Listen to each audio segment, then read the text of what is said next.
May ikakwenta pala ako sa inyo. Naririnig ko lang, kakilala ko, na kwenta na about dito sa sa motor ko. Kaya lang daw ako bumili na kumuha ng motor. Di pala bumili kasi pag bumili kasi lang to guys, siligan ko lang to. Kaya lang daw ako kumuha ng motor dahil sa katrabaho ko. Hindi naman kukuha yan ng motor kung di dahil sa mga katrabaho ko eh.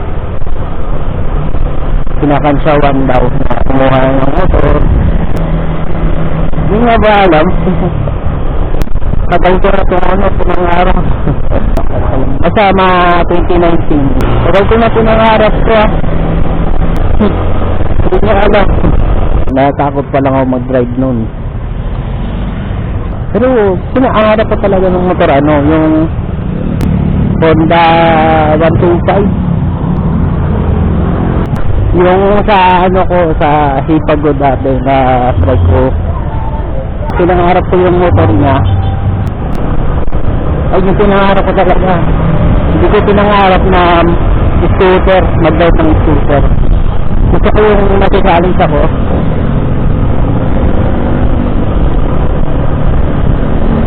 Mahirap yung declutch guys. Kasalo pa gano.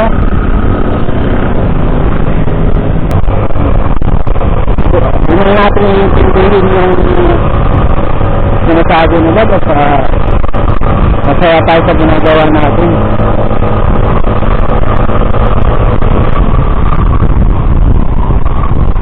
Bakit di nila pakilaman yung sarili nila, yung problema nila? Kailangan nila ako yung bantayan. Kailangan nila ako yung problemahin nila. Ay, wako. Ano yun? Insecure? Pagkatawag ko guys.